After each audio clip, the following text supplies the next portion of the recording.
Recording stopped. What?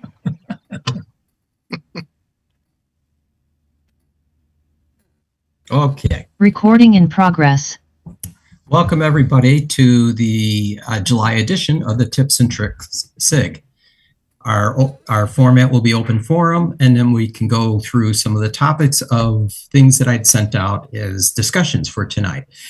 Who'd like to open up the floor? Oh, the first topic came up is what did I buy on Amazon Prime today? Because today's Prime Day. Yep, I have it in my shopping cart. I just need to actually click buy now. Okay. Is a series of, I've been looking into getting outdoor cameras, and Amazon has the cameras called Blink, and they make wireless battery operated external cameras that for a set of 3 or 4 of them would normally cost like $200 to $300. And I'm getting 3 of them for $99. Mm-hmm. It's normally 200 and something. Okay. That's a pretty good deal, and you get the sync module with that too, correct? What's a sync module? Okay, well, at the Blink cameras, you're going to need a sync module that's going to be in the middle, so to speak. So all the cameras, including your doorbell camera, whatever is going to work on that system, all talks to that module. That module would be the same place you would also put a TFT card if you wanted it to record, or a USB card if you wanted to record locally. And is that module is part of their normal offering of product from Blink? It should have been offered to you as an item in one of the setups. Is you get the cameras and a module, or you get the cameras by themselves. I don't know how they're doing that, but the manual I think you need the sync, SYNC, the number 4, because you're going with the Blink 4 system. Yep. Right. And that's for being not 4 cameras, but being version 4. Mm-hmm. Okay. So that's how those Blinks work in regards to, you do have to have a module. So they talk to the module. So when you set up the app, you're not talking directly to each individual camera. You're talking to that sync module. Right. So just note that there is a delay in how this all works, time-wise. I have the Blink system, but I have the first or second version. I do not have the newest one. And I find mine lags. Sometimes it's difficult. Someone rings the doorbell, and I can't seem to connect to them, and they walk away, and then finally I'm yelling at them, hello, hello. The other a caveat that I found with the Blink system is after you've been on it for viewing a camera for a period of time, and I think it's like 45 seconds or so it'll bug you and say, do you want to continue watching? Okay. All right, cool. So you do have to have this module somewhere conveniently, like equidistant to the cameras and within distance of your Wi-Fi system, accessible to Wi-Fi too. Yeah, well, I'm planning on putting it in the living room where I have all of my other networking gear. Okay. All right. And my living room is central to the house, so it will distance-wise, the front cameras in the front of the house and the back of the house will be equal distant. Right. You will get about a year. And then I have a Ring doorbell too. Okay. Then why don't you go with the Ring cameras? Well, I haven't plugged the Ring doorbell in yet. I just bought it. So are there comparable Ring cameras? Well, the Blink makes their own camera too. Mean their own doorbell? I'm sorry. Yeah. Yes, doorbell. My bad. My vernacular bad. Blink also has a doorbell, just like Ring has the doorbell. Ring has their own cameras. What is it? Blink, Amazon bought Ring and then came out with their own line called Blink. Yes. So Blink is an Amazon product, and the Ring doorbell is from a company they bought. Right. And I'm wondering if I look on Amazon for Ring cameras, if they have outdoor wireless cameras. I would, yes, I would assume that they would. Anyone know? No. Ed Keating would know. He does this sort of thing. Okay. And he is not with us tonight. He's the Northwest guy. Yeah. And I believe what you said about outdoor cams, let's see. He's only got ones of this type that look out through windows from indoors. Yeah, he keeps them indoors and pumps them, pushes them out, push the view out the window. So they're indoor cameras. But he has some kind of a cam, which is a different brand, Right. which he has mounted on his bird feeder. Yes. So Ring does have cameras. I'll have to look at these before I buy the other ones. Right. And pay attention to if there's a subscription fee or no fee. The Blink offers both. That you could do it with a cloud storage or you could do it with local storage. And that the local storage is what I was referring to with a USB stick. Ooh. This says came out in 2022, 3 years ago. Which? The Ring camera. Okay. Ring Spotlight Cam Plus, battery operated, two-way talk, color, night vision, security siren. Yeah, the older ones are discounted and they still bear the Ring brand. Right. And well, this one is okay. 81. Blink is, How much? I'm sorry, Ring is sold at Costco too. Yeah. This particular Ring camera, the Ring Spotlight Cam Plus, yeah, which goes outside, is normally $149, and for Prime Day it's 40% off or $89.99. And that's just for one camera. But I'm going to have to compare this to the Blink camera and see what the difference is and whether I want to get the Ring cameras or the Blink cameras. And you could always put that pricing into Camel site and see how the pricing has trended. Well, I'm going to try and pull the trigger during Prime days. It's a good choice. You got today and tomorrow to do that, right? Yeah. 2 days? There's a couple of extra days. How many days we got on this? 4 days. 4 days. Okay. Has anyone else been looking into anything in particular? Oh, Wayne, what are you shopping? I bought an upright vacuum. We had a new carpet put in our place, and we needed to get a new vacuum. So I got one. It's a Bissell upright vacuum for like $112 instead of $175. Okay, there you go. That sounds like a good deal. Anyone else buy anything? No. I'm about to pull the trigger on a mini PC. Ooh, now we're talking. What are you thinking? Which model are you getting? Come on, Pete. Hey, pull it up on a share. I want to see which one you're looking at. I have friends that have bought two different brands of minis. I'm curious to see if you've chosen one of the two. Okay, it's a Geekcom. Can you share your screen? No. I'm on the other machine with the Amazon. Okay. So it's an i7 120 1280p. No. Can you share a link? And then we could pull it up. Yeah. Just a second here.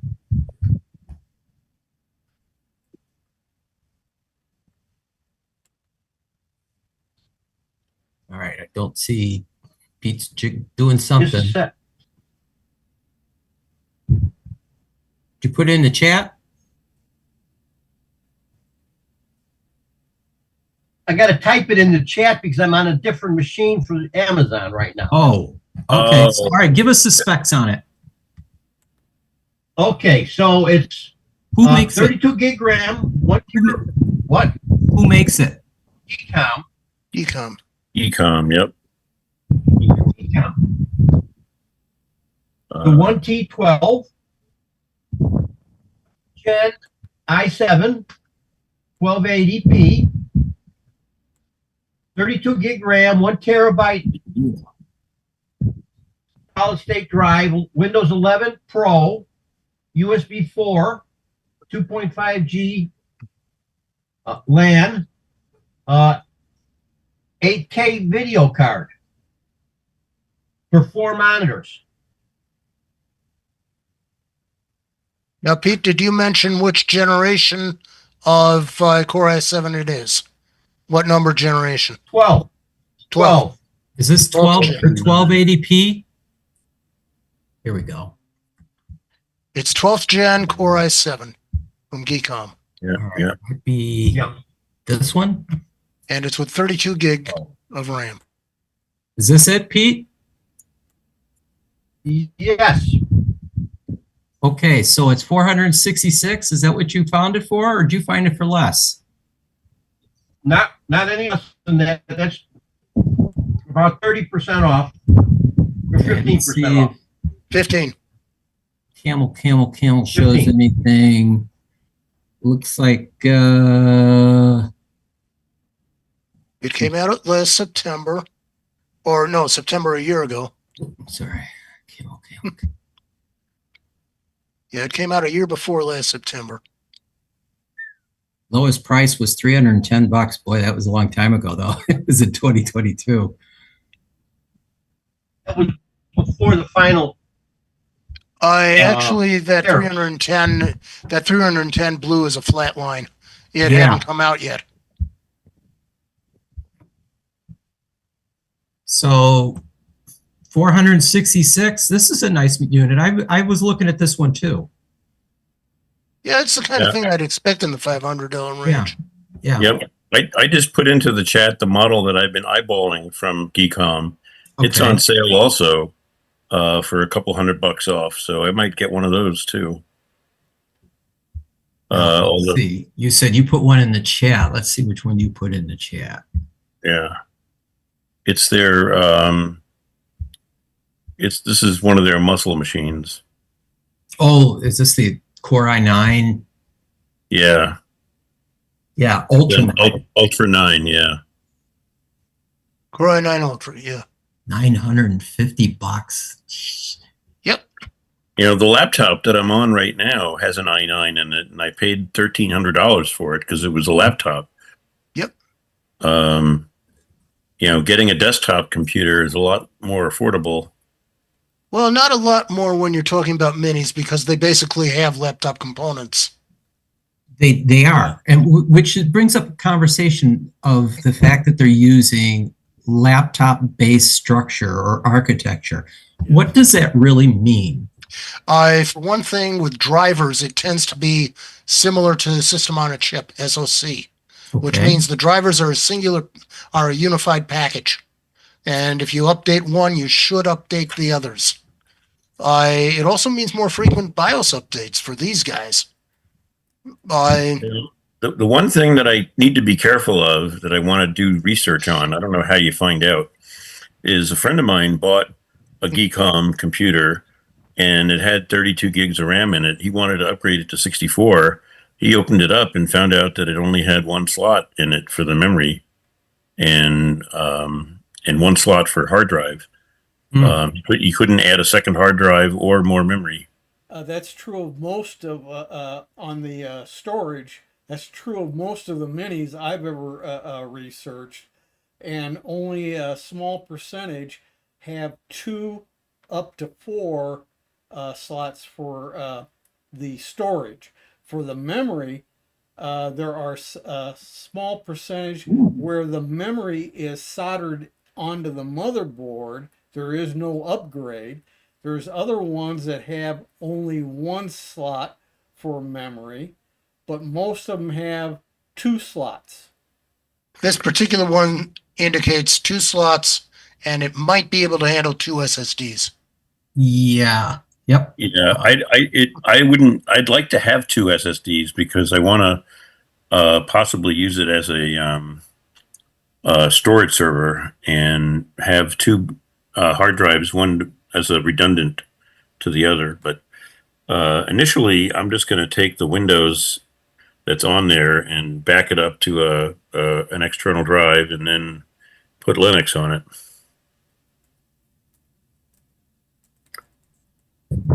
What about like putting a dual boot in? Would that be a better option? Well, I recently have been in discussion with a customer of mine about she wants to buy a new computer from, and dual boot Windows and Linux. And I upgraded 2 of her computers from Windows 10 to Linux this over the last 2 weeks. So she's not doesn't have Windows anymore.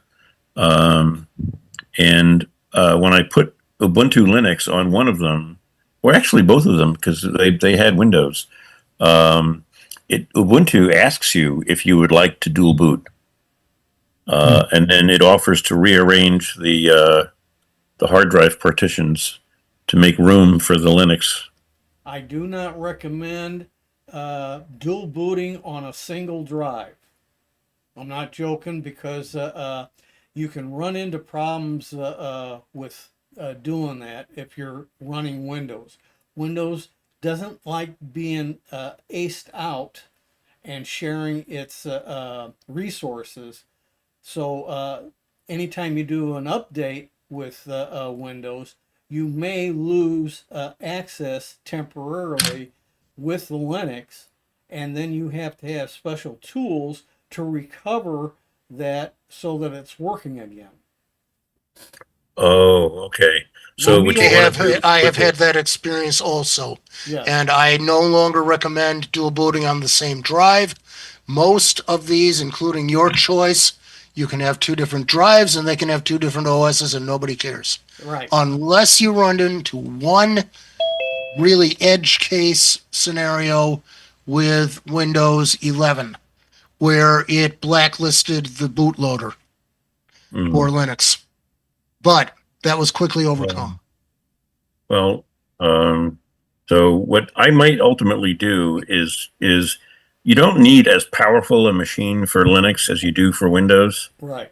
And what I might do is buy this computer and use it for Windows only, and get a less expensive machine and put Linux on it. That's workable. In fact, you can even get older ones that won't run 11, and it runs perfectly fine all the way down, I know of, to Intel Gen 2 or 3, and then also almost everything in AMD Ryzen chips. I got a question, Drew. Would you consider going to an N150 based chip? Those are like the Celeron version of them, but they make them in Yeah, the new PCs for that purpose, for Linux. I don't have a need. I don't really want to go down too low in the Food chain. food chain. Processor Yeah. chain? Okay. Yeah, I mean, I have the computer budget right now to spend $1,500. So if I do 900 for one, or 1,000 for this one, and 500 for a Linux machine, I'm within my budget for this year. Yeah, you got Yeah. the world is your oyster right now. You can easily do this. A piece of advice. N95, 97, 100, 150 are 4-core CPUs. And the lower the number, the more power they use. The 100 is the sweet spot of that series. Then you have a 200, 250. I think those are also 4-core, if I remember right. I've got a looked up chart of the end processors. But starting with 300, 305, 350, 355, you end up with 8 cores instead of 4. So if you're looking for the lower end kind of machine, you got to decide whether you want a 4-core machine or you want the 8-core, and I think the 8-core might be the better choice. Yeah, I'm not looking for a low end machine. It would be more of a mid range machine. Yeah, No, I guess I was thinking of Linux and thinking you could get in there on a lower cost basis for something like that. But Yeah, this one that I have here up on the screen running, this one fits in that budget too. This is what the Core i7 and that other one being the Core i9. So you get the 7 to run the Linux and the 9 to run So Windows. if you look and select the second thing on the side,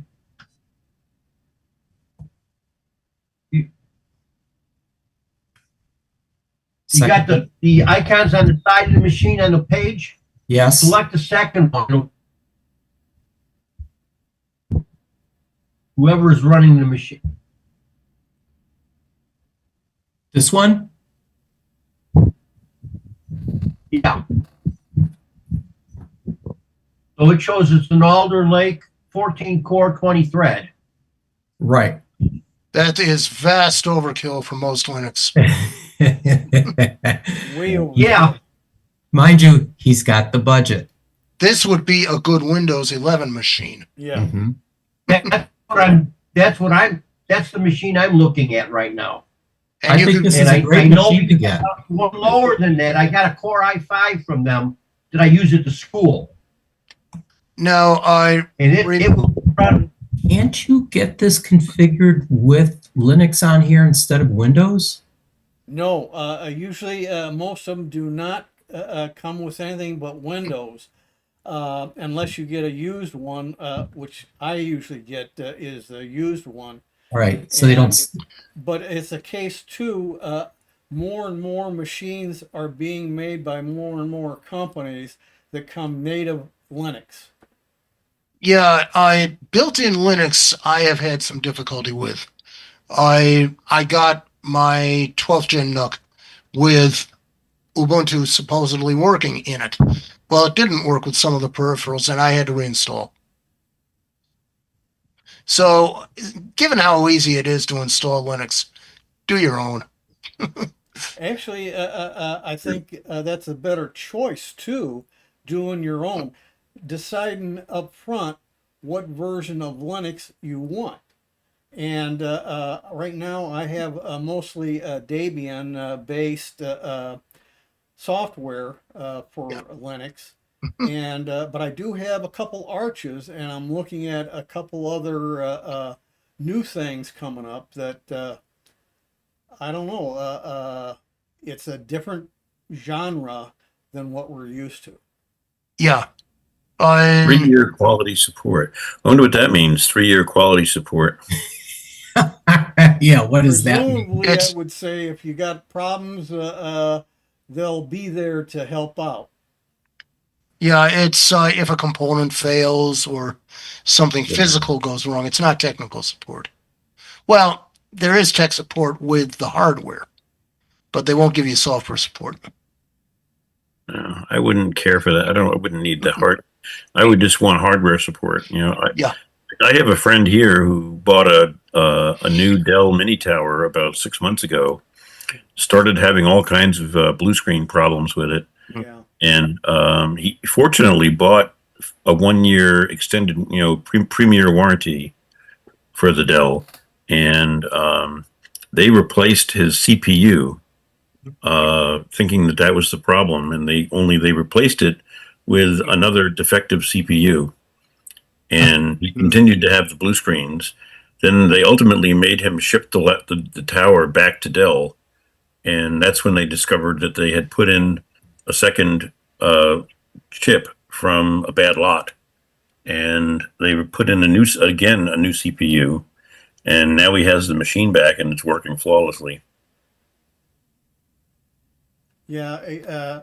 This you got to remember, 13th gen and 14th gen Intel chips have had some real serious problems, especially for the gamers, because they really push their hardware very hard.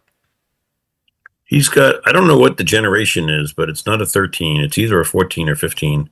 It's an i9 processor. I know that. I don't know what generation it is, whether it's, mine is a 13 that I have here in this laptop. I haven't heard yet if there's a problem with the 15th gen or not.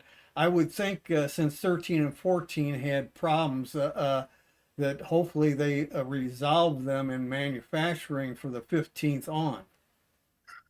Yeah, I'm with Intel, well, with anybody's chips these days, it's not as important as it used to be how many cores there are, or how many, if there are hyperthreads, how many hyperthreads. Hyperthreading is being abandoned, and the number of cores is just absolutely mushrooming, but each core is much less powerful. And it's meant to be that way because there are performance cores and there are efficiency cores. Right. Especially in ARM, but it's getting into the other architecture as well. Mm. And some of the cores gamers like to turn off because they don't perform as well. And other people might want them on for reduced power consumption. Bob, you said something about the fact that usage of threads is declining. Hyperthreading is declining for several reasons, one of which is a security reason. But the other reason is using performance and efficiency cores that do not hyperthread results in better performance and lower power consumption. Just distributing the load across more but less powerful cores. And now that they can get down to a smaller die size, they can do that. So this all is going hand in glove. The smaller die size, the division between performance and efficiency cores, and the ability to cram more cores onto a small space. Now, when I run CPU-Z on my machine here, it tells me that I have, for cores, 8P plus 16E. Yep. What does that mean? P is performance, E is efficiency. And Oh, efficiency means that they are less powerful cores, and they are used when the system isn't being taxed a lot, and your power use you will be able to see going down.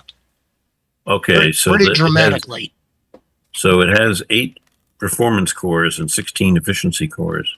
Yep. All right. Usually they will have more efficiency cores than performance cores. Performance cores are for when you're really driving your system hard. And they use power. Now, the reason I'm going is because my 6-year-old desktop, which is Windows 10, although I could continue on with the Windows 10, the video driver on it doesn't play well with Fusion anymore. So I need to upgrade the video on it. And since it's not upgradable directly to 11 anymore, I decided to go with the Mini, and I brought the Mini that I had over to school, which is one generation older than this, and Fusion likes it very well. So that means that I can actually go with the one generation newer, and instead of 5, go to 7, and I should be able to be way better. Yeah, but again, it's not how many cores, it's not how many hyperthreads. You have to actually look at what the graphics performance will be.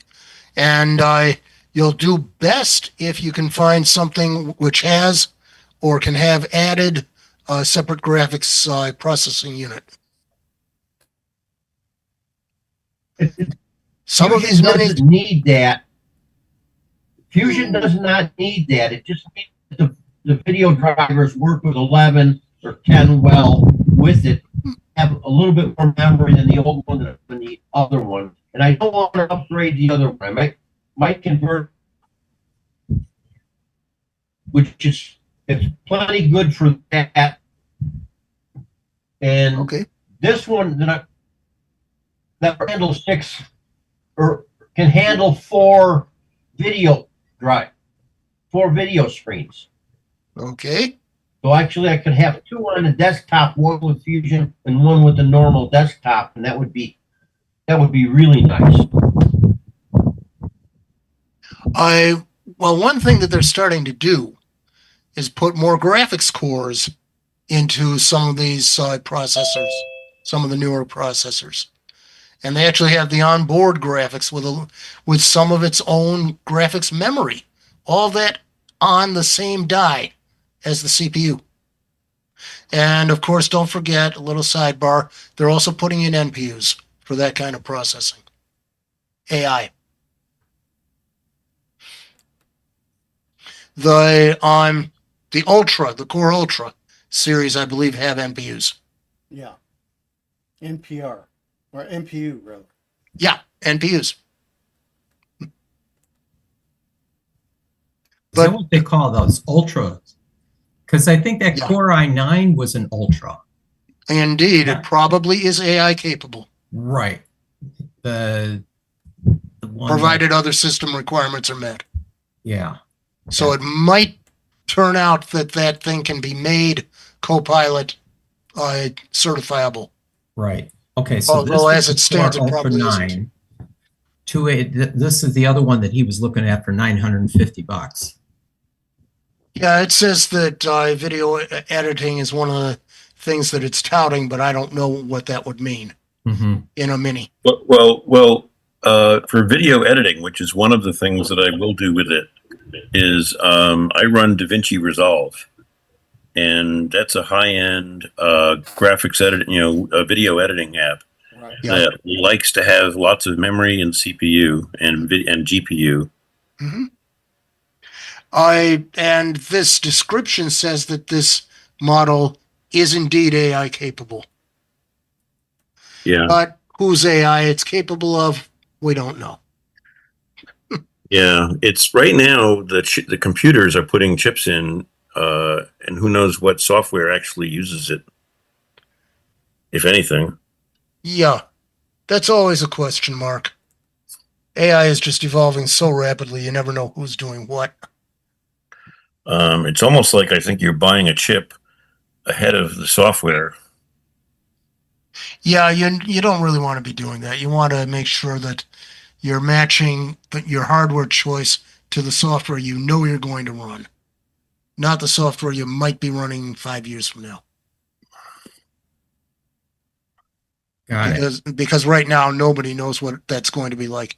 All software is starting to incorporate AI features. Right. And Microsoft is going to build it into Windows. It's And- already in Windows. And maybe Windows will take advantage of the chip. Windows already can if you meet other requirements for a Copilot PC. There's other requirements. But I have a feeling this one might be in the ballpark. Okay. Any other last comments on the PC that Drew is looking to get and Pete is looking to get, and Pete knows he's already ordered his, and Drew, No, I haven't pulled the trigger. what are you waiting for? It's going to sell out before you get a chance. Then you'll be really mad. You're right. Remember, it's free I'm returns. waiting for the go-ahead from the other half. Oh, well, just go ahead and do it. I'll give you the go ahead. Yeah. Just make Give sure me you your buy phone, some your flour. card and the 3 numbers on the back. Well, if she waits too long, it's going to go up in price. But, all right, is anyone else looking to take advantage of Prime Day for anything? No? Okay. I sent out a whole list of question or topics that we could go through tonight. And one of the ones that is not on there that Tim had brought up, and I don't know if this relates to Bob's problem, but it had to do with a major update failure problem with Windows Update KB 506 0829. And I could show you a video about it, but I'd rather not. Carl, your picture's sideways. Yeah, I'm looking at that right now. I don't want it being portrait. Yeah.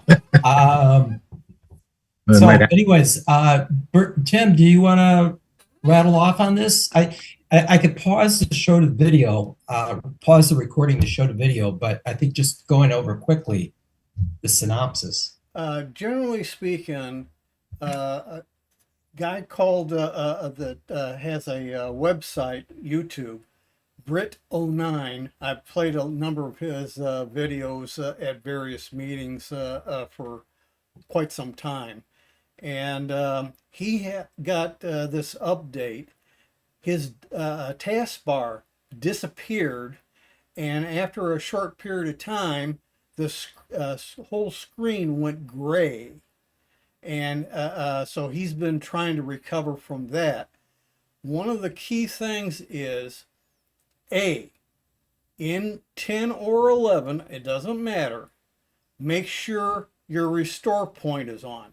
Easy way to find out, go to the taskbar search option on Windows, type in a restore point, click on what comes up. It'll bring up the utility, and make sure it says restore point is on, because at one point Microsoft turned that feature off to conserve space on systems.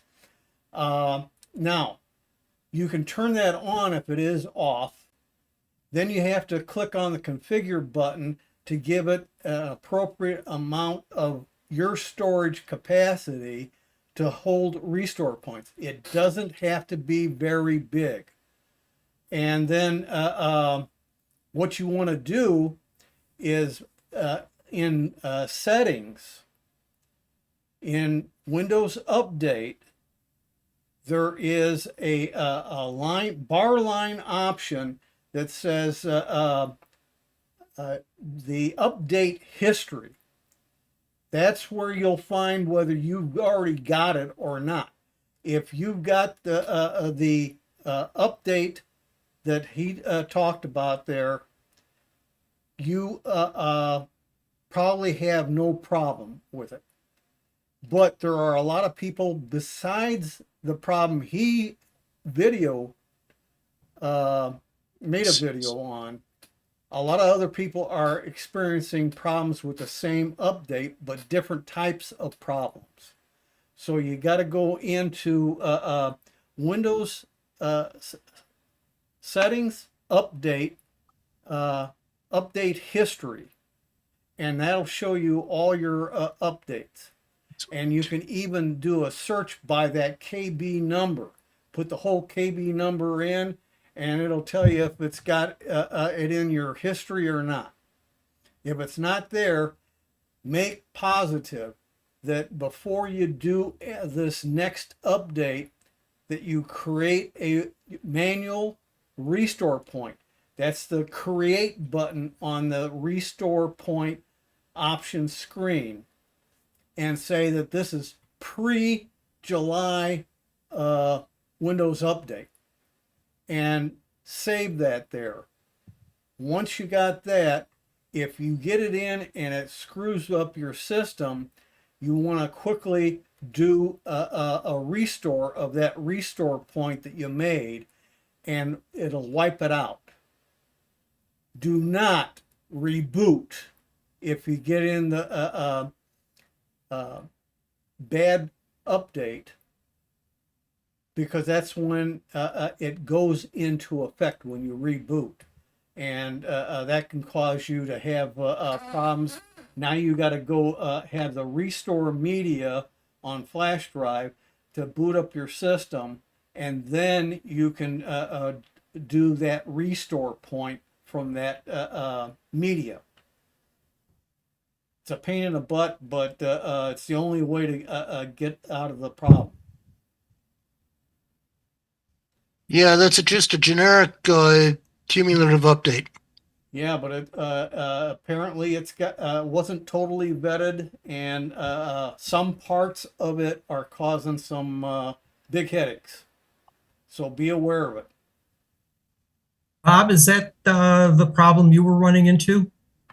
No, because I don't install preview updates. Oh, This one came out in late June. It was a preview for the July updates, and I have not done the July updates. I see.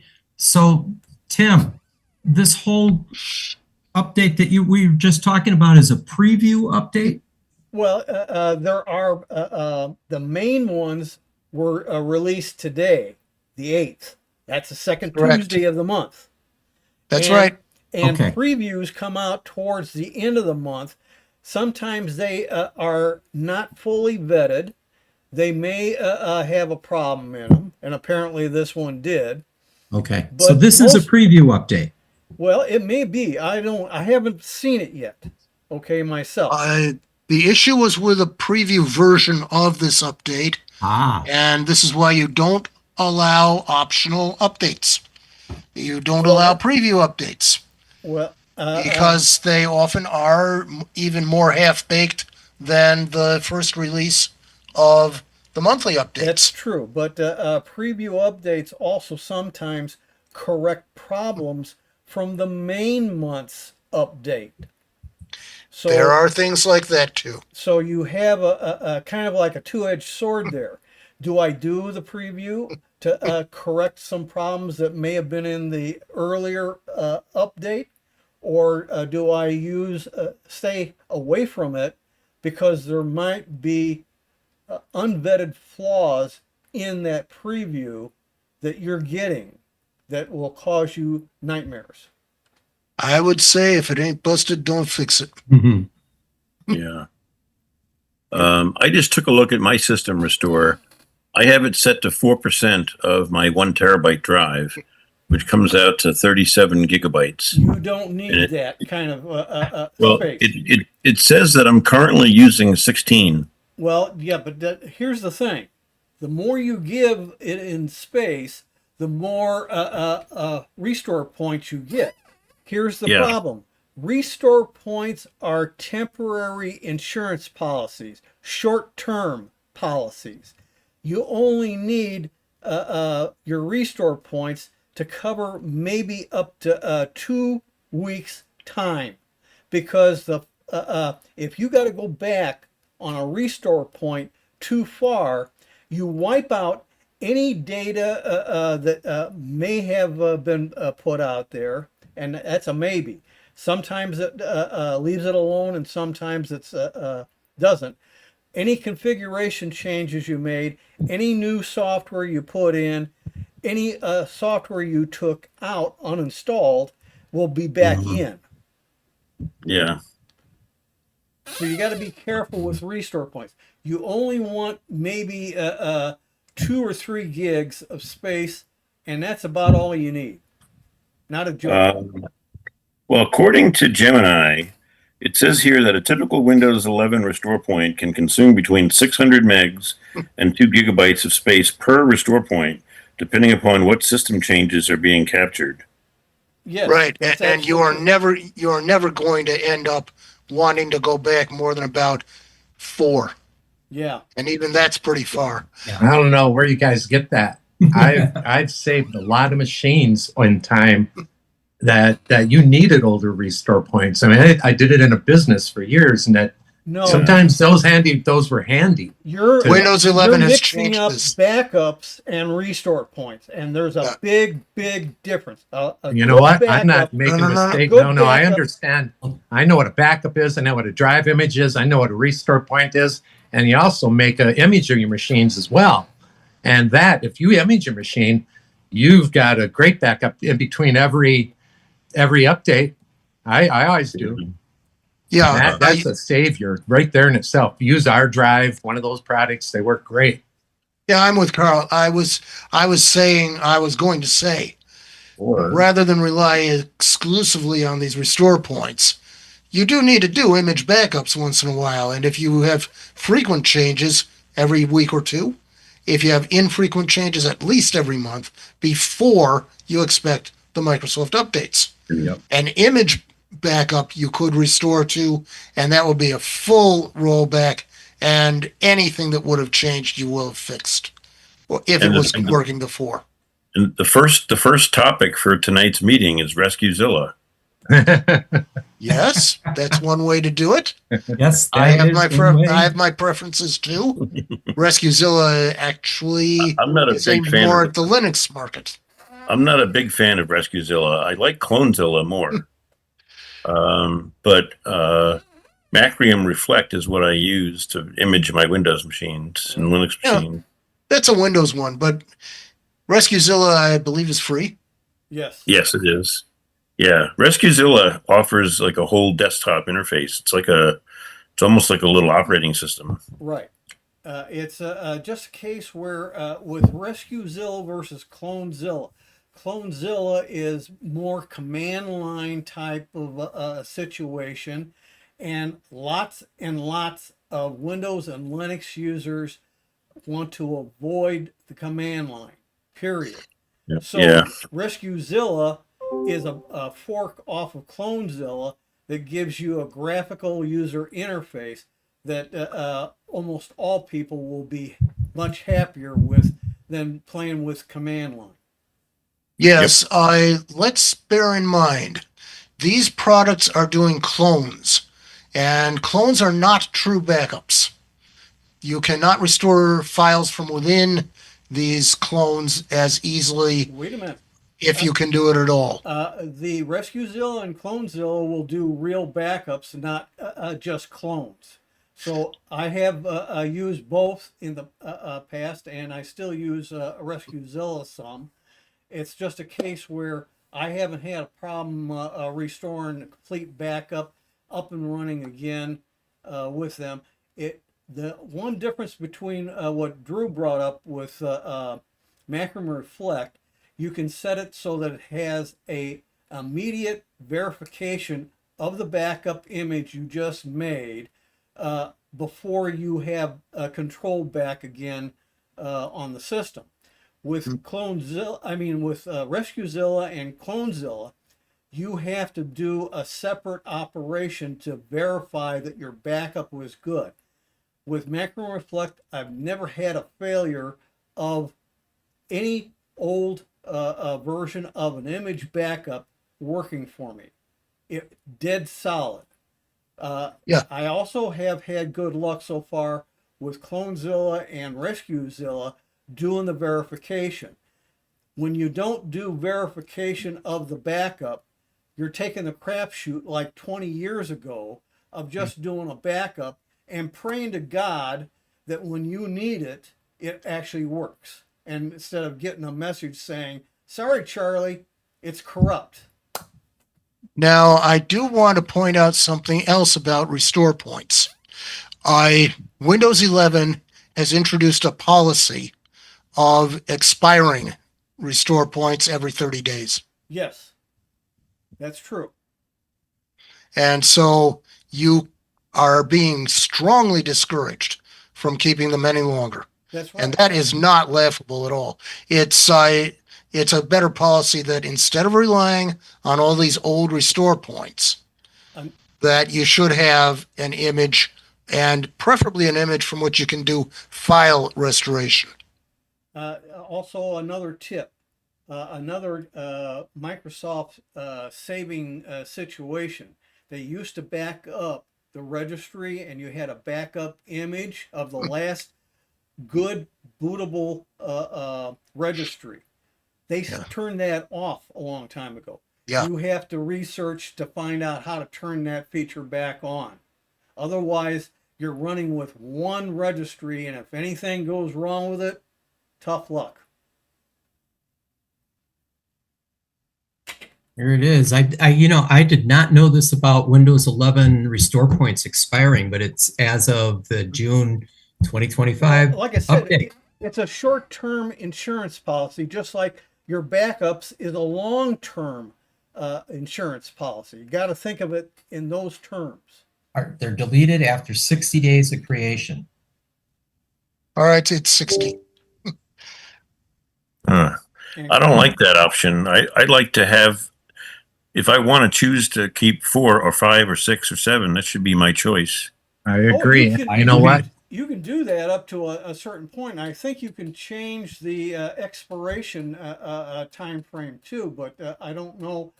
It's more of a case where the restore point, like I say, is a short-term insurance policy and not a long-term one. Your main image backups, that's your long-term insurance policy to recover from disaster. And Yeah. you know, you're speaking about people that know what they're doing.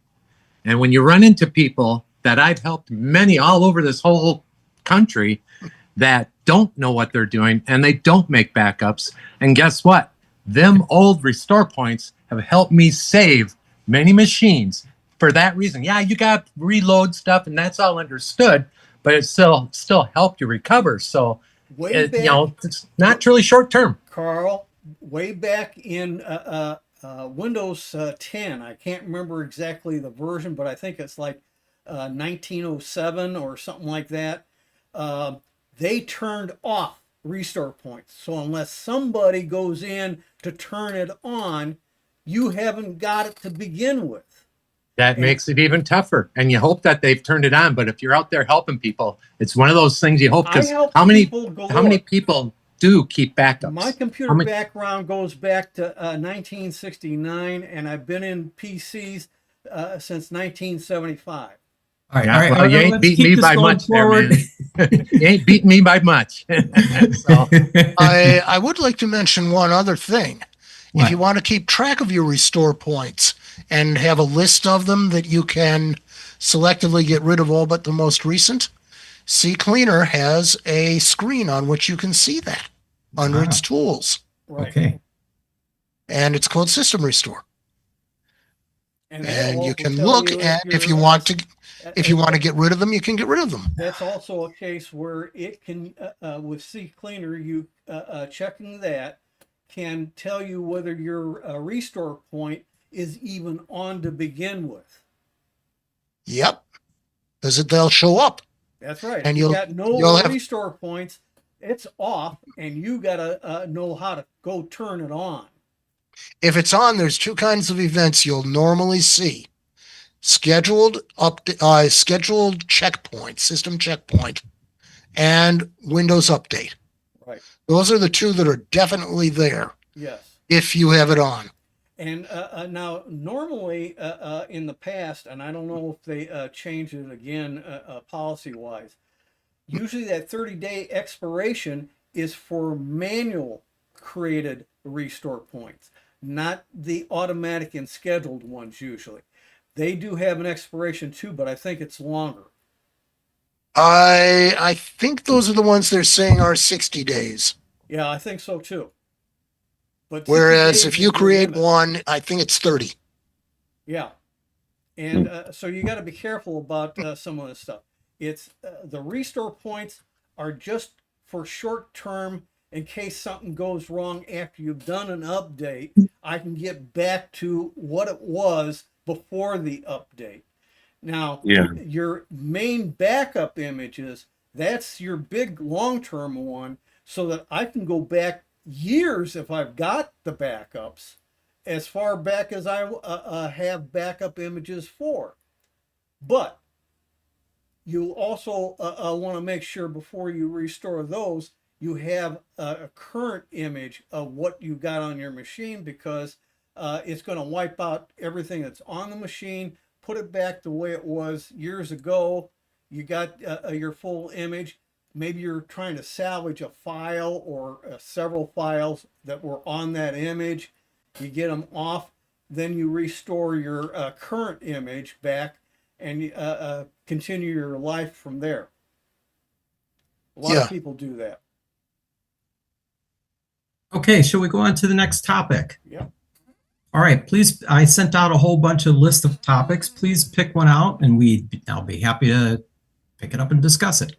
I'd like to explore the Windows 11 protected print mode. Windows 11. I'm not entirely clear from that article exactly what this is and whose printers are affected.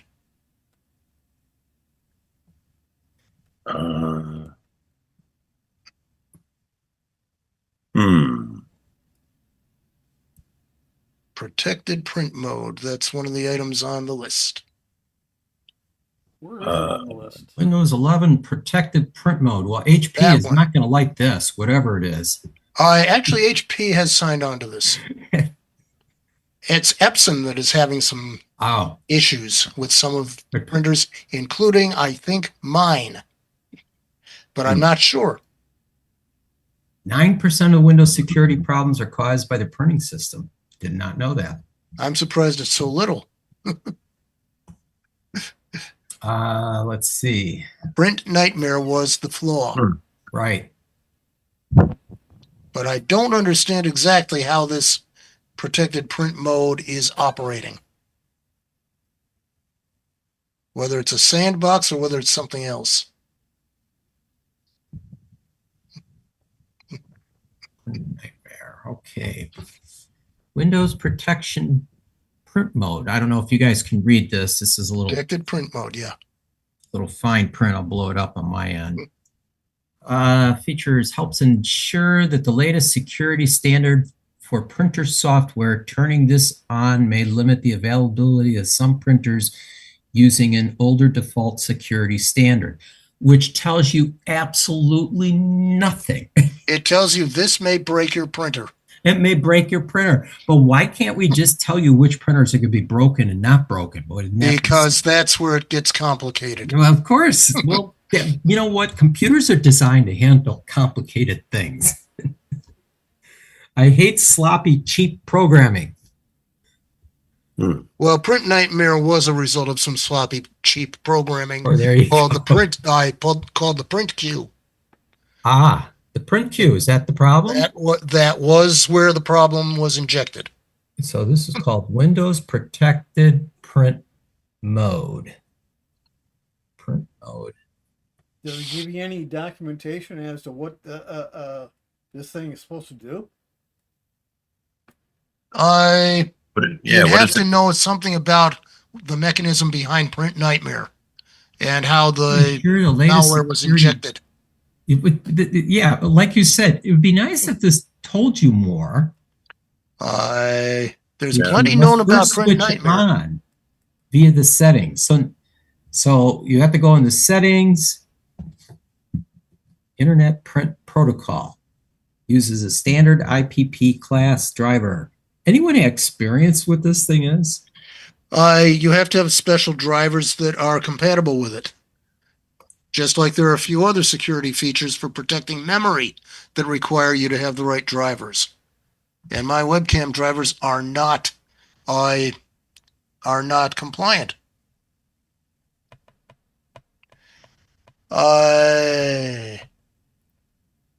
It reduces reliance on third-party drivers, and it encourages driverless printing, which means you lose features. Oh, nice. But the Print Nightmare vulnerability,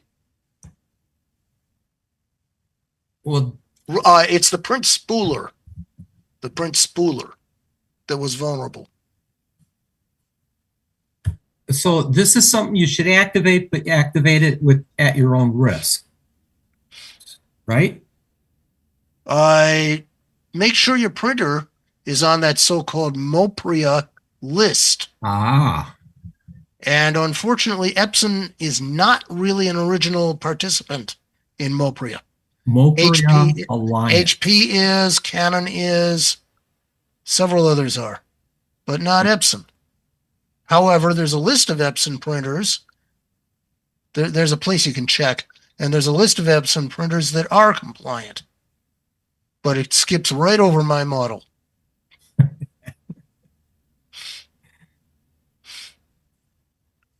And there is an article that does have the complete guide.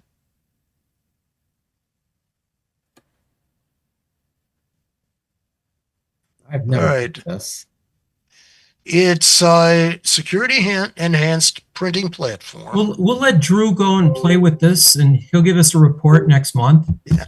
It runs with lower privileges, and it uses Internet Printing Protocol to eliminate the need for third-party drivers. One needs to have a printer in order to do this task. This is true, and Yeah. many younger generations don't have printers. Thank you for calling me younger generation. Oh, well, my kids are part of that group too. They don't have printers. Yeah, I don't own a printer. They don't own a printer. They've not needed one in 10 years. I don't print much, It- but there are some things I have to print. I mean, you know, if I need to print, I have a UPS store 2 miles from my house. yeah. And my brother-in-law has a business in Sarasota. I can go to his office and print. So There's always a workaround. And it's not just Windows that's doing this. Linux also is trying to deal with a problem with their printer drivers and their printing systems. So even though they don't use the print spooler, they use something called cups, and it has had problems.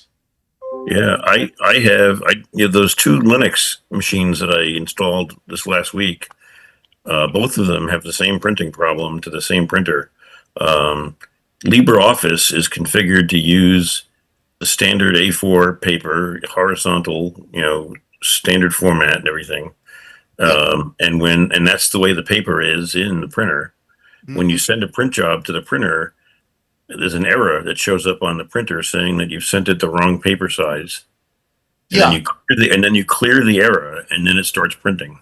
What you need to do is set a default in LibreOffice, and this applies to Windows, any operating system.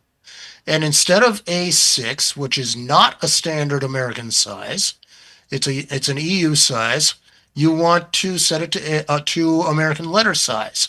And there's 2 letter size settings, both of which probably will work. But it's 8.5 by 11. So don't take the default. No, A6 is a little bigger than 8.5 by 11. That is, are you saying that's the default printer setup in LibreOffice? Yes, it is. It's set up to EU standards. But wouldn't it go and pull off the standards that you set up on your printer settings? It's not part of, no, it won't. It's not part of the localizations of the software. If it were included in the localizations, it would. Okay. Yeah, on my Windows computer, it says letter 8.5 by 11. right. I am going to pull up a link where you can check if your printer is in the Mopria list. And I'm just going to put the URL into the chat. A3, A4. Yeah, see, A4 is probably what they recommend for Europe, and that's Yep. 8.27 by 11.69. There's where you can check. It's not LibreOffice is made in Europe, and so they Yeah. default to the European standard. So if you're in the United States, like all of us are, then you got to make sure that you are using the standards for the U.S. Yeah, and you have to manually change that in LibreOffice for your Oh, printing. all right. I gotta go. Thank you. I gotta go do this for my customer then. It's been driving her batty, and it doesn't need to be. Well, if the European size is A4, what's the American? It's A6. A6? The Americans, yeah, the American size is letter or 8.5 by 11. A6 is a little bigger. A6 is a fraction bigger, and that's why it's bitching at me. It's probably in millimeters. So don't use A6? Don't use the default A6 or A4 or whatever it says it is. If you're in Europe using European paper, you're fine. But if you're in the United States, use United States standards. Yeah. So there's no A something for American then. Correct. In That same LibreOffice, size. yeah, in LibreOffice it just says letter. Yeah, there's two listings in mine per letter. The same size paper that they have in Europe is available in the United States. You can get it at Staples. You can get it at Office Max. But you can also get American paper, which is more common. Yeah. My choices for buying stuff now are very limited because those kind of stores don't survive here in Sarasota. Yeah. The only Office Max we had in town went out of business. The only Staples that we had in town went out of business. The only thing we have left now is Office Depot. They should have both sizes.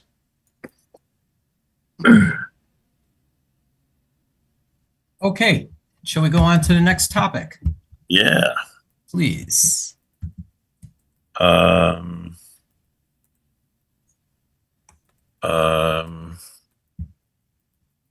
well, I was browsing through these while you were talking. Good. One of the ones that you have here is called Agent Ransack. I use that myself. That's a very good utility if people don't know about it.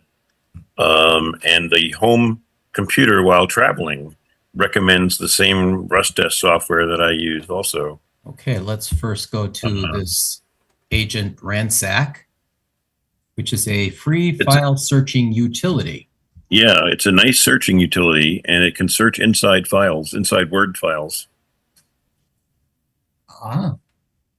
So it'll open up your Word documents, including LibreOffice documents? Well, I don't know if it does open document format, but it does docx files. Okay. And then it'll search within those. Yeah. So if you put the words, Steve Smith inside of a Word doc somewhere, it'll find it. Printing and exporting. It's a nice little app. Boolean expressions. It supports OpenOffice, it says here. Actually, Microsoft Office supports the open format now. But Yeah. I don't know if OpenOffice is the same thing as LibreOffice. They're talking about ODF, ODT. And But this is a neat little program. This it's a nice search tool to have on your PC. LibreOffice is a offshoot of OpenOffice. And Yeah. it was because they weren't updating it very much, especially in features. And so a bunch of the people who were working on OpenOffice created a new product called LibreOffice using OpenOffice as the foundation. And they've been adding lots and lots of capabilities and features for years. And leave usually OpenOffice a decent package that you still can use depending on what your needs are. And ODT and ODS, which is the spreadsheet, are listed as things Agent Ransack will search.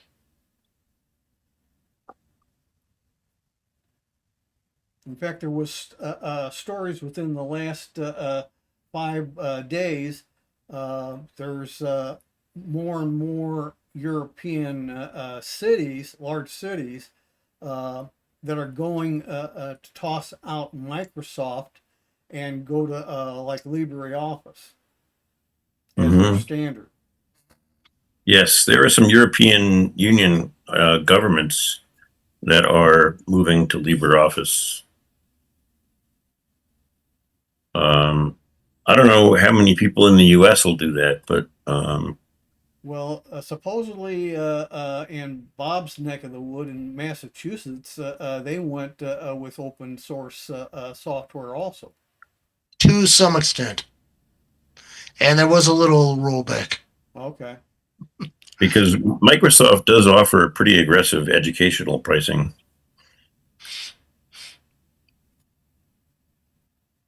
And you can search emails, compressed archives. Yeah, you can, if you have Thunderbird email, you can search your Thunderbird email for documents. Images, music files, probably audio files. It's a neat little utility to have in your toolbox. And that's Agent Ransack. Yeah. Okay. Did you say spreadsheet files at all or no? Yes, Oh, okay. it will do both Microsoft and open source format. That's a good clue. Okay, so um, anyone else use this software? All right. Shall we go on to our next topic then? Thank you, Drew, for bringing that one up, especially since you use it. Yeah. The other one you said is how to access your computer while traveling. Wasn't that the next one?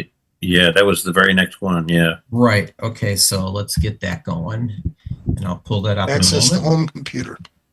And there's an open source program called Rustdesk that it references. And that's what I actually use on all of my machines and for all of my customers, including my Linux customers. Okay, so They recommend TeamViewer, which is a commercial product. They've made it more difficult for individuals to use their product. right. And I don't know if they mention Tailscale. Yeah, here's where they mention Rustdesk, Chrome Remote Desktop, and TeamViewer.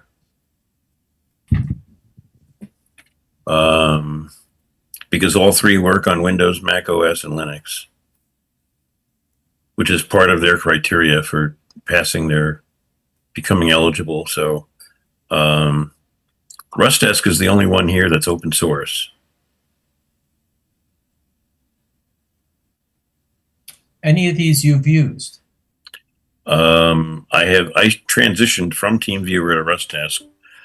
I use Chrome Remote Desktop to get into my Chromebook, but other than that, I don't use Chrome Remote Desktop. I have customers that have Chromebooks. I get into their Chromebooks with Chrome Remote Desktop, but I limit it to Chromebooks. Mm-hmm. Because you have to have a Google account, and it has to be added. Your computer has to be added to your Google account, and it's Rustdesk is independent of all that stuff. And it supports audio, so you can talk to the person over the same remote line. Right.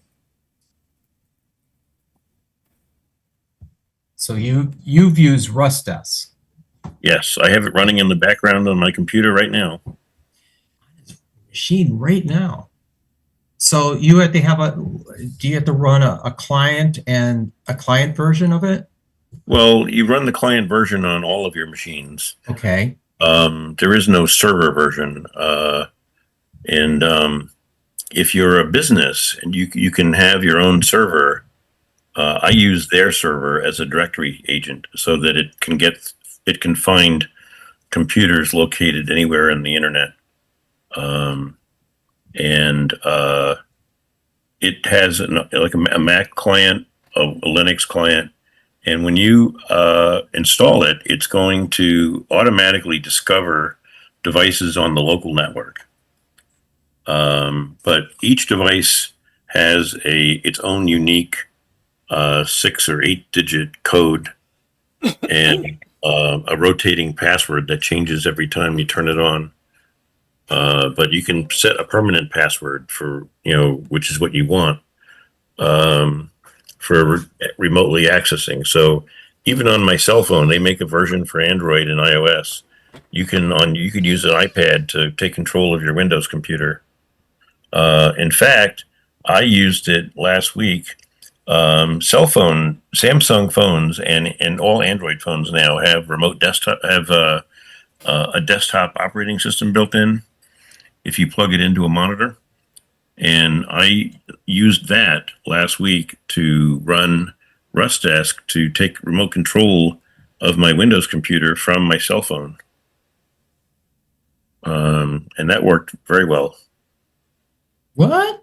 Wait, you used your Samsung phone to run your PC? Yes. Wait. Well, basically what you do is if you have a Samsung phone or a Pixel phone, anything with Android 16 or a Samsung Galaxy, you can plug it into just a dumb HDMI monitor and it will bring up a desktop operating system on the screen. So it looks like a Chromebook almost, and you can run all of your Android software, one of which is RustDesk. And I can remote into, I have a 30-inch screen. So I can open up a nice big window to my Windows machine and take control over it from just a dumb screen. But you got to have Android 16 or more or greater. You have to have either Android 16 or a Samsung Galaxy. Okay. I don't know what version of Android I got. How do you move your mouse around, Drew, to do stuff on that? Well, by default, they give you a mouse pointer on the phone. They turn your phone screen into a mouse pointer, and that moves the mouse around on the screen. But what I do, I bought a wireless Bluetooth mouse and keyboard, and I pair that with my cell phone.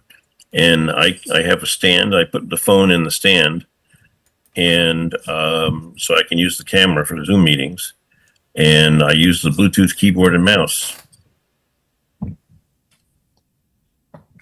So I can sit at my desk, or in this case, my living room, dining room table, and you have a full desktop operating system. I can't show it to you over the Zoom link, but I did a demonstration of it for Tech for Senior a few weeks ago, and my video is up on YouTube right now and has accumulated over 1.2, about 1,200 views so far in the last few weeks of what's called Samsung DeX, which stands for Desktop Experience.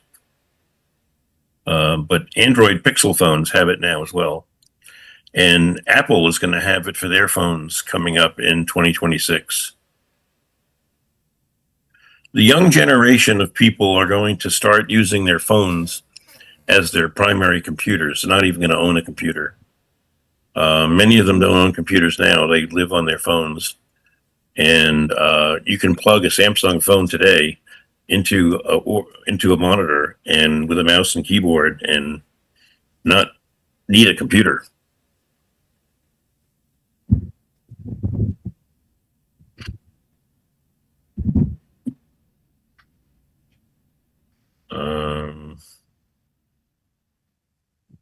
Let me see if I can find the link to it. Now, does RustDesk have its own VPN, or can you use it with your with any VPN you may have? RustDesk runs independent of a VPN. You don't have to have a VPN to use RustDesk, and it is not a VPN itself. No. It's just purely a remote control software. Mm-hmm. I'm just thinking it's probably safest to run these things with a VPN if the other person also has the VPN. Well, the connection is between two machines is encrypted by default, so you don't need to worry about having a VPN on top of this. Like, for example, if this woman has a problem with her Linux machines, I can remote into her Linux machine from here. I don't need to worry about going to her house anymore.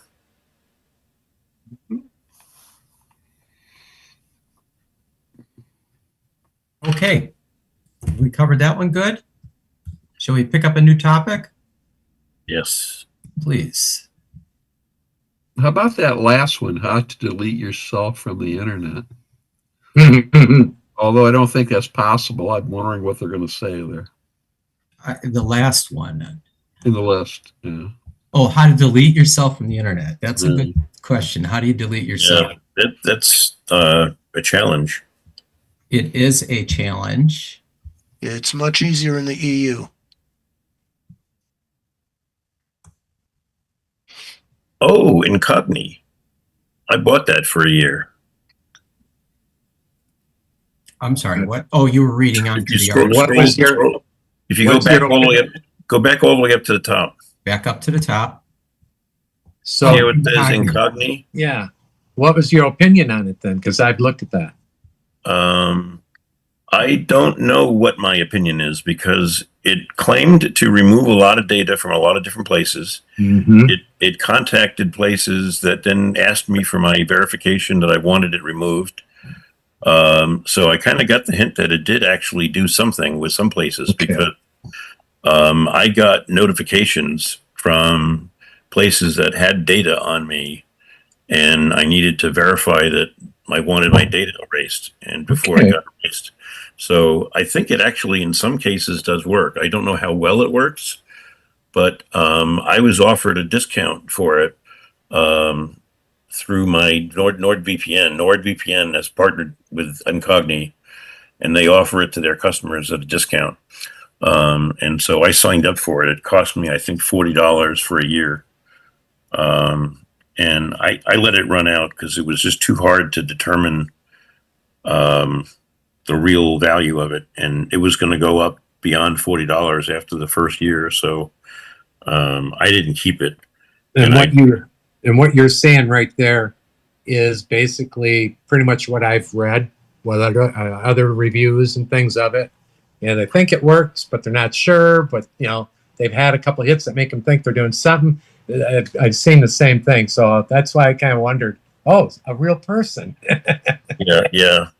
So that was my real world experience. Okay.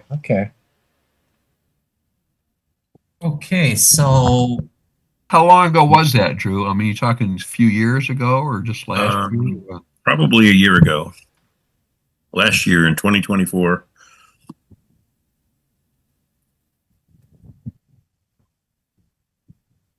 So this article is discussing what does it mean to delete yourself from the internet. There's a lot of information you may want to go. That might be out there. Good luck, especially if you ever got onto Facebook. Yeah, my Facebook account is in a state of disrepair. I can log in, but I can't get to my homepage. And it gives me an error saying try again later. Only it's been trying again later for months. And there's no way of contacting tech support to get, if I choose to do a password reset, it sends me the password reset and I can reset my password and I have changed it. So in case somebody did get my password, it's now different. But and the same thing with Messenger.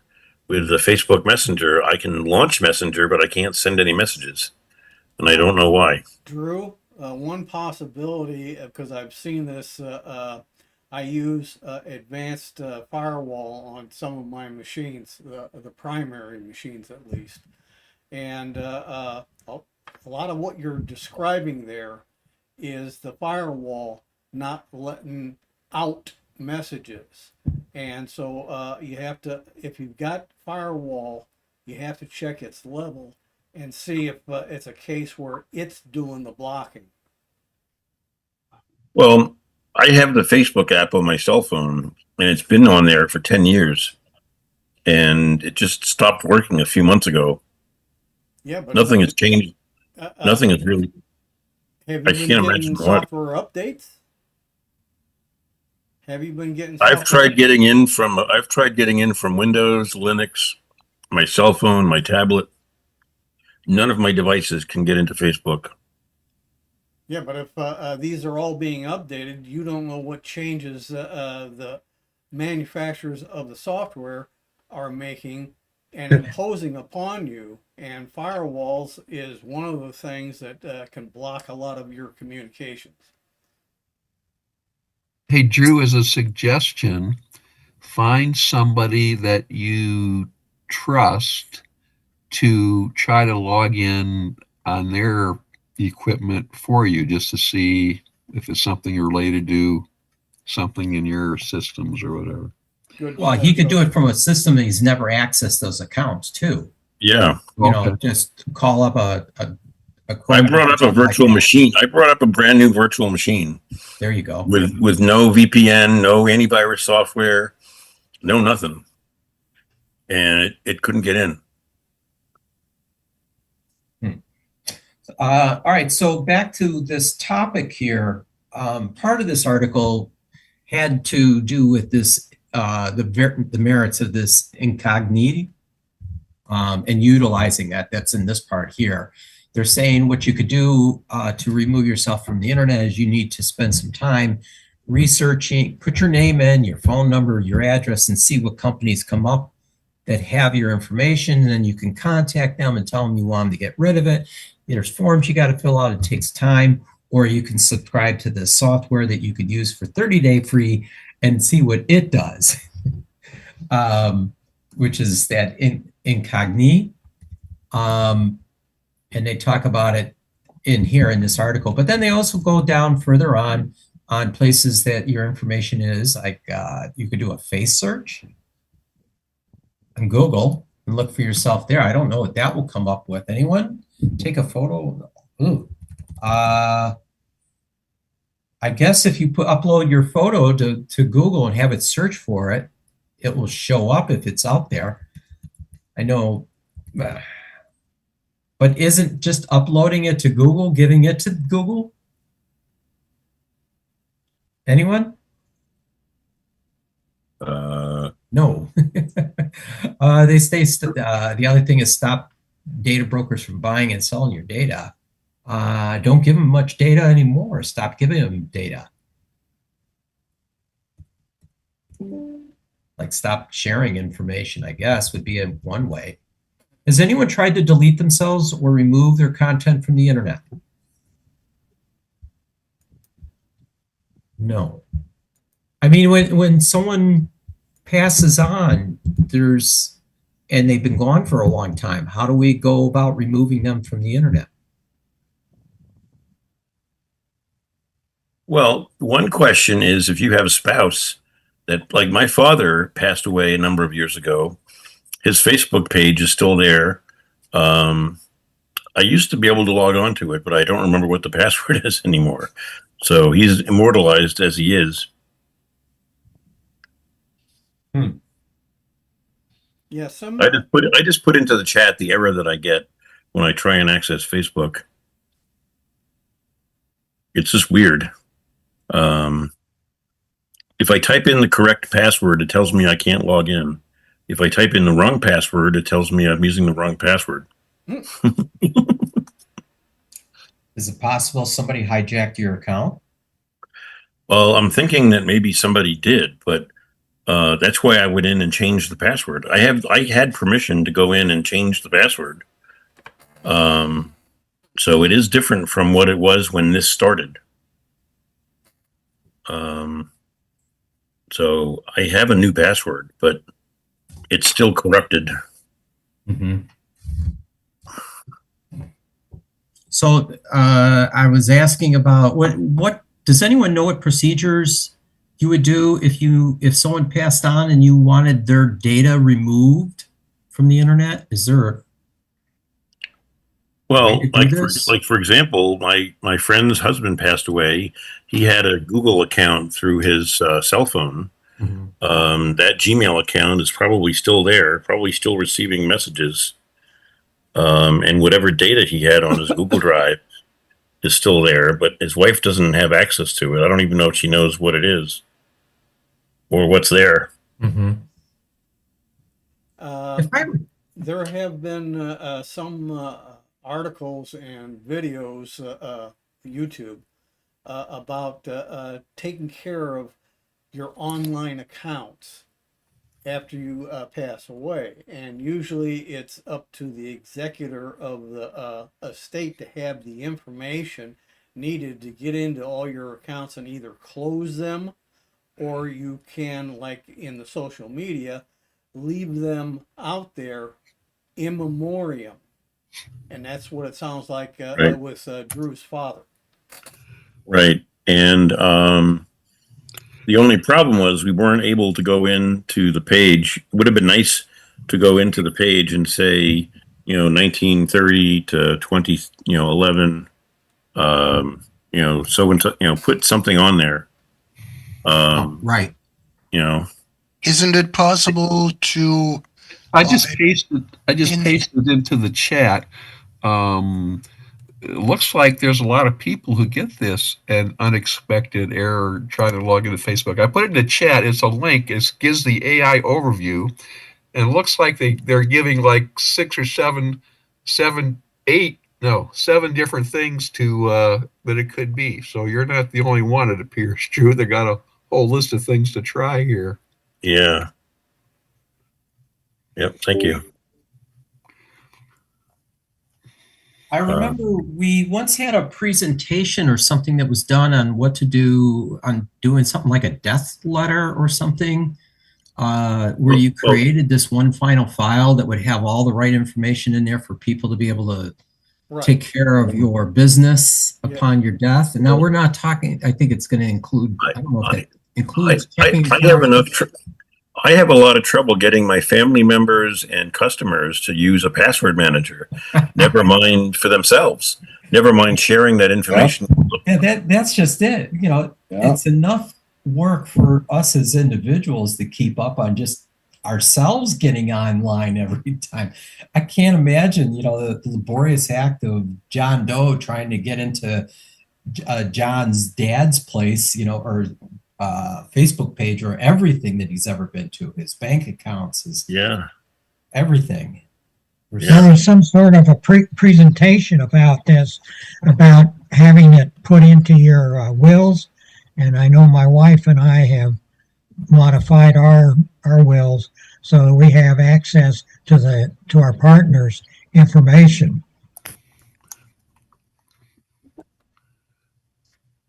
And the in memoriam, I think you can set it up with a message. Oh, on Facebook? Any of the companies that do it. I think you can put some kind of a header or a footer that's a message about the person having passed, and maybe a little bit of a short tribute. But you know, things like saying what their lifespan had been. Yeah. As Drew suggests. And unfortunately, Facebook doesn't have any kind of support contact. You can't contact them for any reason whatsoever. I haven't been able to find any way of reaching out to Facebook and say, you know, did I get hacked? Can you look at me and look at my account and tell me if I got hacked or what's wrong? You know, there's no way of contacting them. Well, I just pulled up the Facebook Help Center. Yeah, because my sister is a non-tech person, and her Facebook account got hacked, and she got support. So I've never had to do it, but I mean, I'll ask her what she did. And like I said, she barely knows how to run her cell phone, so I was impressed. Yeah, I searched. I did the same as Bob when Facebook.com, it says contact. From creator support, you can start a chat with a live agent. So I don't know. The list of things you can have, there's contact forms, there's email, there's even live chat, but you have to be able to get into Facebook to do that. Allegedly phone support, but I wouldn't trust it. There is a contact number listed, but I would not trust it. Yeah, see, it's in WikiHow. I went into the webpage where it says Facebook help recover a hacked account. Yeah. And you can go to www.facebook.com/hacked. On a device, here's the key. On a device you've used to log in before. Yes. And unfortunately, it's not working. That particular URL doesn't work on my phone.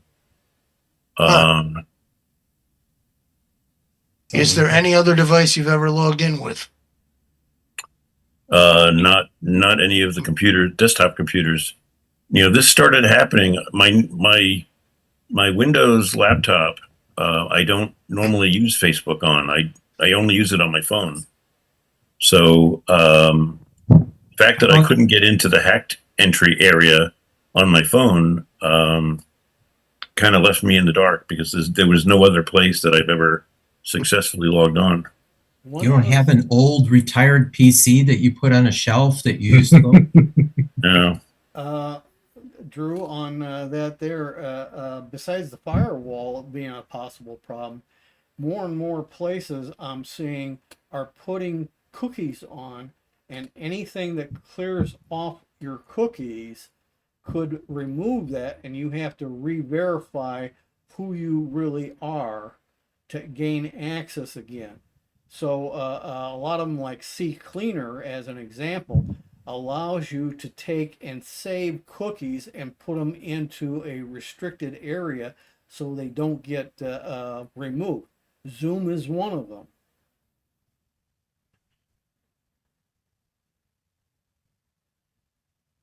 Okay, shall we go on to a new subject? We're running down to the end here. I like this deleting ourselves from the internet. You know, we could all be shopping on Amazon right now.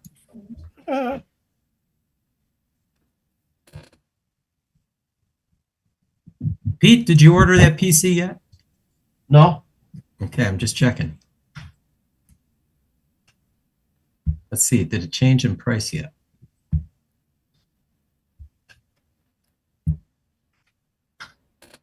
Oh, still the same price. you can buy it and give it to me as a gift. Oh, wouldn't that be nice? I need one too.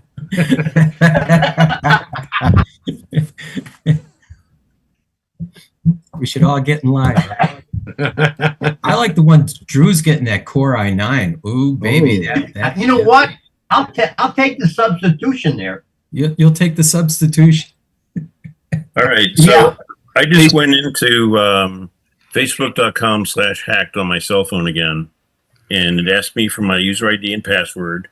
It started to bring up my homepage, and then it disappeared, and I have a white screen that says something went wrong. Please try again. Weird.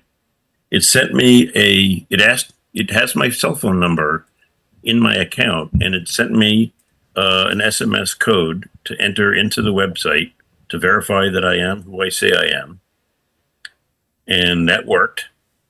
And it started to repair what it looked like it was recovering. And then it failed. Jeez. So I may end up just having to create a new account. Sometimes that's the answer when it comes to Facebook. Well, there may be a chat help offering as well. Yeah.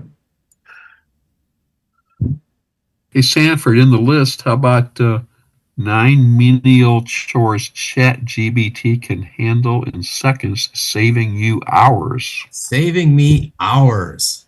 Whatever that, Hours and hours and hours. Where is that? That one's right here.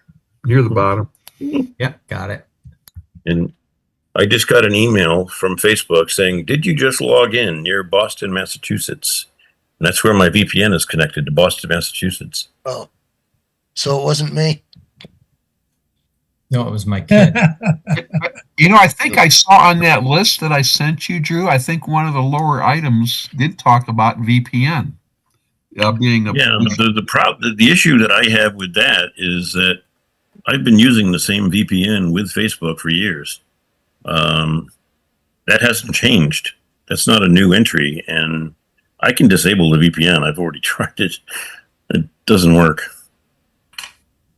But I had been using Facebook with my VPN for a long time, and they coexisted fine. Yeah, when your VPN tries to log in near Boston, I think I get your Facebook page.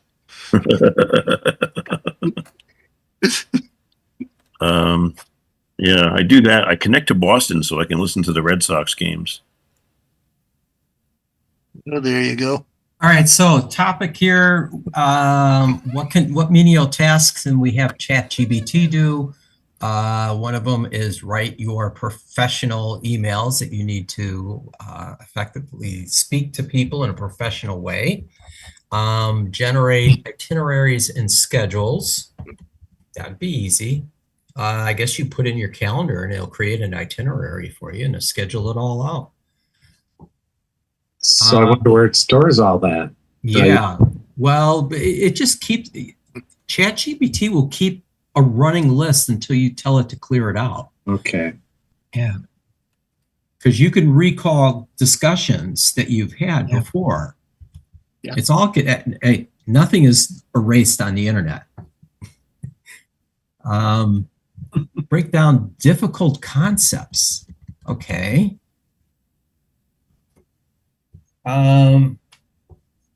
Let's say, for an example, that a higher up at work regularly lectures everyone about the importance of networking. Okay. I guess this is, oh, it can go into better explanations and things. It'll explain it. Yeah.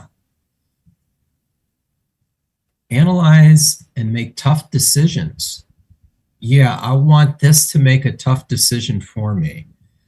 No, what you do is you use it as an aid in analyzing your Yeah, choice. well, you and I would say that's the smart thing to do as an aid, but you tell other people and they'll let it make its decisions for them because they're too lazy and don't want to make a decision, the tough decisions. There are many people today that can't make a tough decision. Yeah, AI sets aside your emotions and allows you to focus on the logic. True. Let's see. Plan complex projects and strategies. Mm-hmm. I guess like complex projects might be, I want to replace all the windows in my house and how to go about it. Is that complex? That's complex. Yeah, that is complex because you got to, dimensional configurations on every individual window. You got trims, how many bays it is, how big it is, how can you physically move them?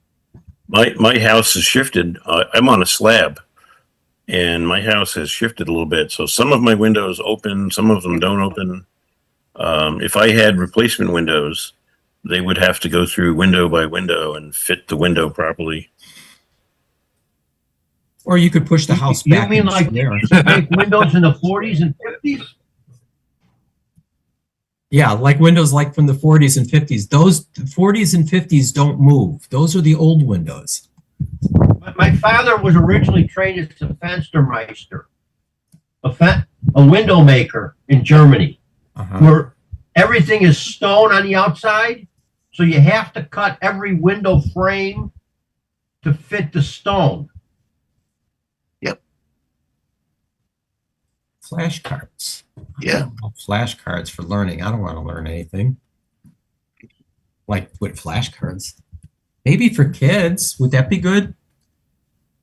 Yeah, another thing they don't mention that's related to flashcards is it can be used to compose slides and entire slideshows. There you go. Presentations. I guess a question for the group is, who here actively uses something like ChatGPT to do things? I do. I know Tim does. I use Copilot. And all right, whichever type Copilot. Bob, what are you doing? If I am doing a search, Google Search has added Gemini AI to the top of the search, and that will help guide me toward what the most productive avenue of research might be, including helping me to refine the terms that I'm using in the search, because I might not have the words just right. Yeah, and Gemini, it's the only one I know of right at the moment.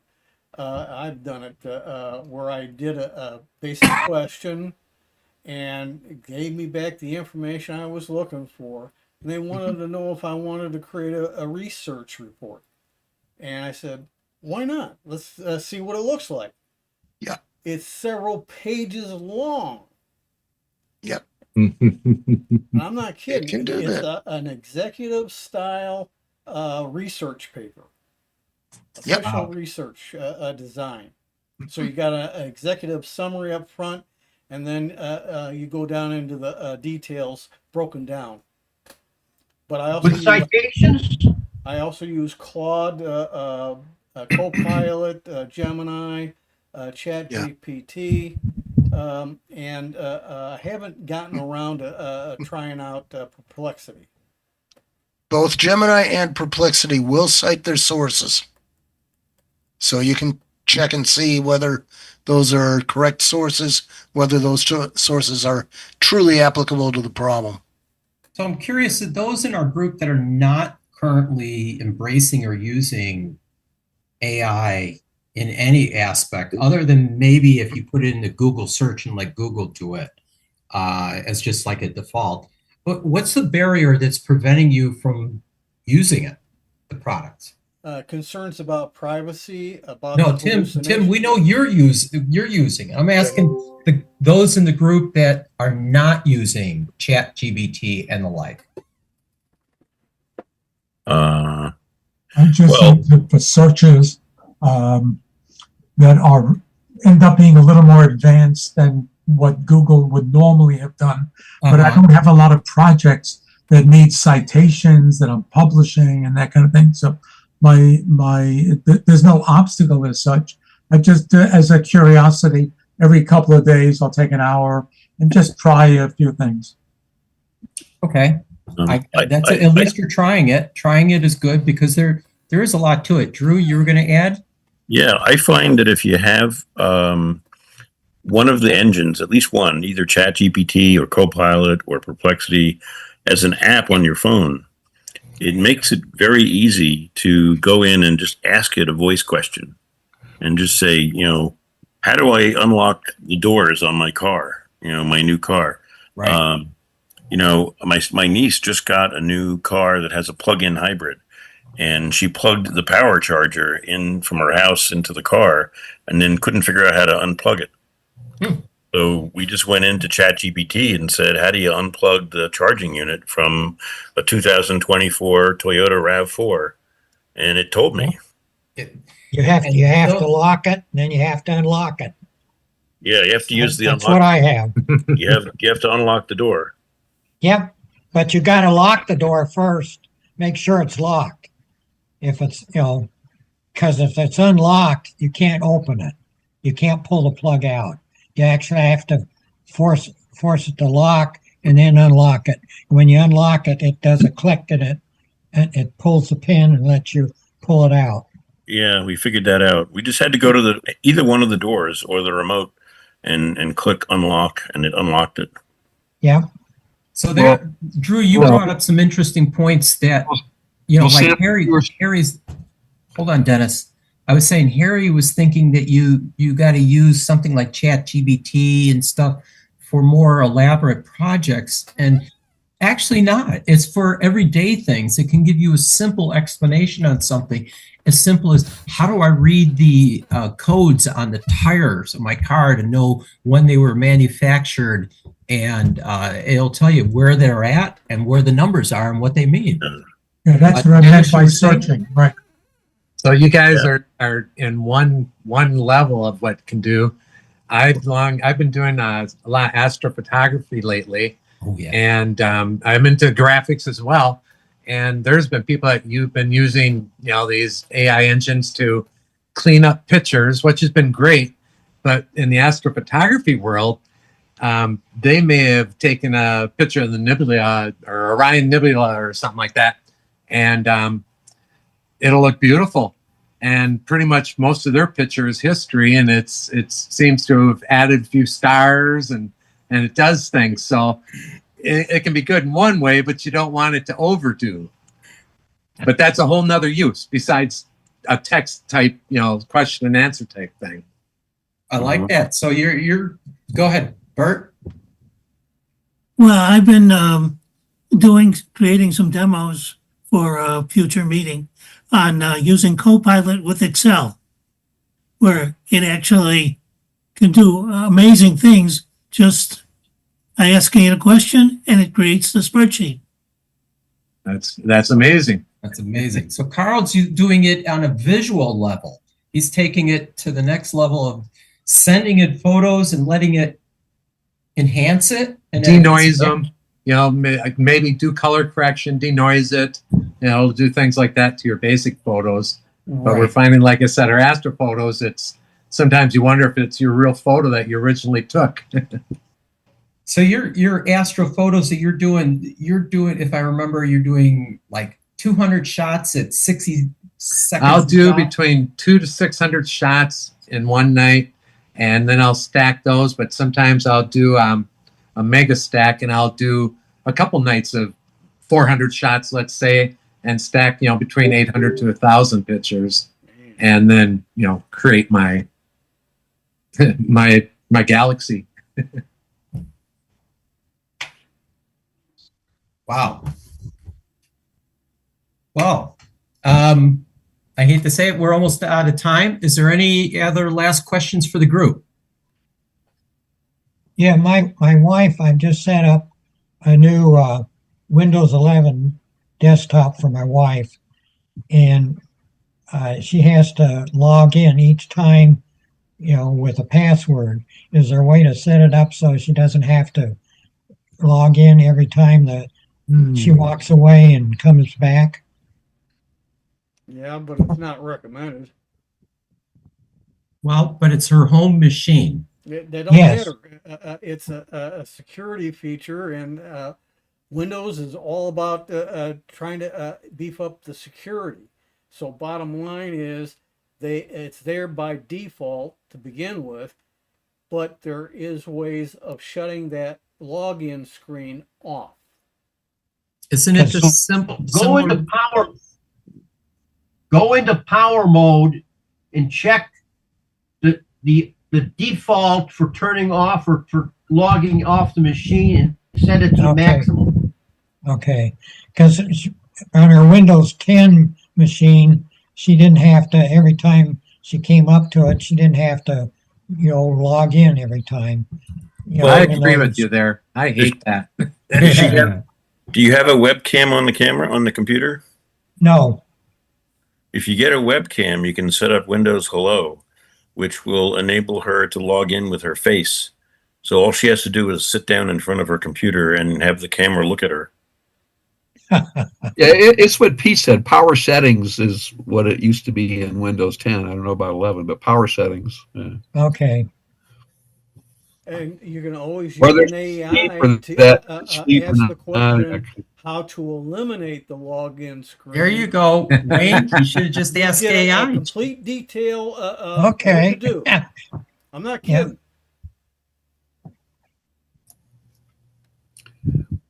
Okay, with that, I will conclude the meeting tonight. I'd like to end the recording. Recording stop.